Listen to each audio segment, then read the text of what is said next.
siapa yang bangun daripada tidur, tak kira lah dia bangun terkejut ke, dia bangun sebabkan mimpi buruk ke, dia bangun 2, 3, 4, 5 pagi nak bangun semayang tapi tak larat nak semayang malam, dan dia bangun memang bangun pagi waktu subuh tu nak pergi kerja, mana tidur yang lama dia bangun pagi.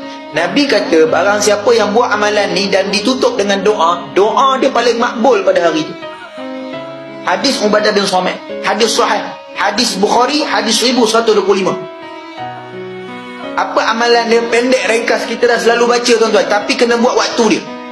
Bangun pagi tidur, bangun pagi, awal pagi, jangan tengok telefon lagi. Bangun pula kena duduk dulu 2-3 minit, jangan bangun terus berdiri ambil semayang kelang kabut. Kalau subuh dah gajah kena gerak jugalah. Tapi kalau bangun awal kena relax dulu, bagi darah jalan lancar, tarik nafas, minum air. Jadi sebelum nak minum air, sebelum nak itu, sebelum tengok telefon, sebelum nak usik sana usik sini, sebelum nak kejut anak-anak, sebelum nak bergerak, buat benda ni dulu. Ni amalan untuk kita buat bila masuk hijrah yang baru ni, supaya kita ada satu benda yang kalau sebelum ni kita dah buat, teruskan. Kalau tak buat, kita amalkan. Apa dia?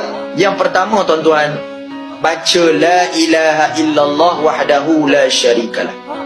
Kalau boleh panjang sambung, la ilaha illallah wahdahu la syarikalah, lahul mulku wa lahul hamdu. Tu je pendek. Kemudian alhamdulillah, subhanallah, la ilaha illallah, wallahu akbar. Dan yang keenam, la haula wa la quwwata illa billah. Habis, tutup dengan doa, Allahumma gfir li zunubi. Baca apa-apa doa, ya Allah mudahkan urusanku, ya Allah, ya Allah bagilah traffic light hijau, bagi ni, ya Allah mudah cepat sikit gitu. Kan? Amin ya rabbal alamin.